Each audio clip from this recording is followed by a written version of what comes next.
નમસ્કાર. ચાલો આજે વાણિજ્ય વ્યવસ્થાના એક બહુ જ રસપ્રદ અને પાયાના મુદ્દાને સમજીએ: શેરની ફેરબદલી અને હસ્તાંતરણ. આ એ આખી પ્રક્રિયા છે જેના પર આધુનિક શેરબજાર ટકેલું છે. તો તૈયાર થઈ જાઓ, આપણે તેને એકદમ સરળ રીતે સમજીશું. ક્યારે વિચાર આવ્યો છે કે આ કેવી રીતે શક્ય બને છે? સવારે શેર ખરીદ્યા અને બપોરે વેચી પણ દીધા. આ કોઈ જાદુ નથી. આનો જવાબ એક એવા મૂળભૂત સિદ્ધાંતમાં છુપાયેલો છે જે એક આધુનિક કંપનીને જૂના જમાનાની ભાગીદારી પેઢીથી તદ્દન અલગ પાડે છે. અને સાચું કહું તો આ સિદ્ધાંત જ આજના મૂડી બજારનો પાયો છે. ઓકે, તો શેર ફેરબદલીને સમજવા માટે આપણે થોડું પાછળ જવું પડશે, એના મૂળ સુધી. આ આખો વિચાર આવ્યો ક્યાંથી? એની જરૂર જ કેમ પડી? આનો જવાબ આપણને ભાગીદારી પેઢીની કેટલીક મર્યાદાઓમાં મળે છે. ચાલો જોઈએ. આ વાક્ય બરાબર યાદ રાખી લેજો. જરા વિચારો, એક ભાગીદારી પેઢીમાં શું થાય? જો કોઈ એક ભાગીદારને છૂટા થવું હોય તો કેટલી બધી કાયદાકીય માથાકૂટ થાય. ક્યારેક તો આખી પેઢી જ બંધ કરવી પડે. પણ કંપની સ્વરૂપનું સૌથી ક્રાંતિકારી લક્ષણ આ જ છે. અહીં શેરધારક જ્યારે ઈચ્છે ત્યારે પોતાના શેર વેચીને માલિકીમાંથી બહાર નીકળી શકે છે. અને કંપની તો ચાલતી જ રહે છે, એના પર કોઈ અસર નહીં. સારું, તો આ જ છે આપણો આજનો મુખ્ય વિષય: શેર ફેરબદલી.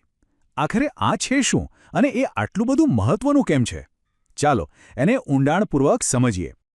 એકદમ સાદી ભાષામાં કહીએ તો શેર ફેરબદલી એ એક સ્વૈચ્છિક સોદો છે. એમાં શેરધારક પોતાની મરજીથી પોતાના શેર એટલે કે કંપનીમાં રહેલી પોતાની માલિકી બીજા કોઈને વેચે છે અથવા ભેટમાં આપે છે. અને આ આખી પ્રક્રિયા કંપનીના નિયમો પ્રમાણે એની સંમતિથી થાય છે. જુઓ, લોર્ડ બ્લેકબર્નની આ વાત કેટલી મહત્વની છે. એ સ્પષ્ટ કહે છે કે શેરની સરળ ફેરબદલી એ કંપની સિસ્ટમનો કોઈ સાઇડ બેનિફિટ નથી, પણ એ તો એને બનાવવાનો મુખ્ય હેતુ જ હતો. કારણ કે જો રોકાણકારોને એ ખાતરી ન હોય કે તેઓ પોતાના પૈસા સહેલાઈથી પાછા કાઢી શકશે, તો કોઈ મોટી કંપનીમાં રોકાણ જ શા માટે કરે? આનું મહત્વ ખાલી એક વ્યક્તિ પૂરતું નથી હો. રોકાણકાર માટે એ તરલતા આપે છે. એટલે કે જ્યારે પૈસાની જરૂર પડે, શેર વેચીને તરત રોકડા મળી શકે. સરકારને આ સોદા પર ટેક્સ મળે છે. દેશના અર્થતંત્રમાં લોકોની બચત સારી કંપનીઓ સુધી પહોંચે છે. અને આ બધાથી જ તો શેરબજાર અને આખું કંપની જગત ધમધમે છે.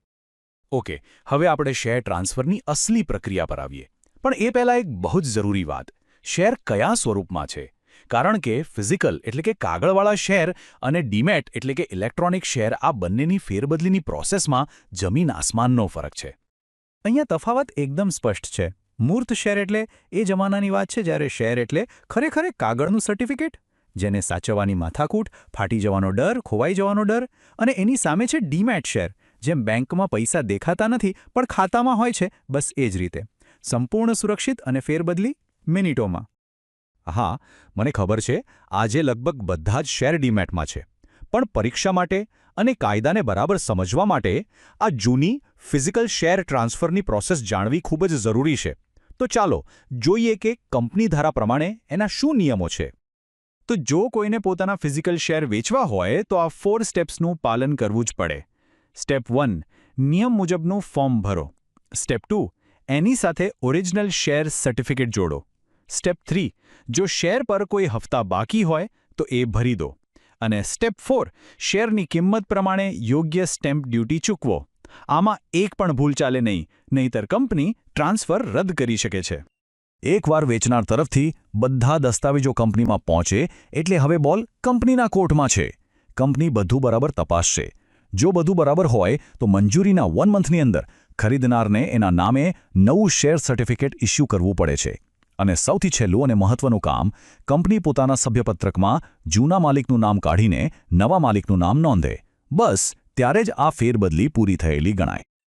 અત્યાર સુધી આપણે જે વાત કરી એ બધી હતી સ્વૈચ્છિક ફેરબદલીની. એટલે કે फ्रेंड्स, इस वीडियो को पूरा देखने के लिए आज ही फ्लेक्सी टीचर ऐप सब्सक्राइब करें, जहां आपको मिलेंगे animated videos, digital books, text book solutions, notes, DPP और क्विज. और हाँ, flexi teacher app mobile, TV और कंप्यूटर पर अवेलेबल है. और अगर आपके पास इंटरनेट नहीं है तो तुरंत ऑफलाइन सेट टॉप बॉक्स के लिए संपर्क करें. Flexi teacher, the one you needed.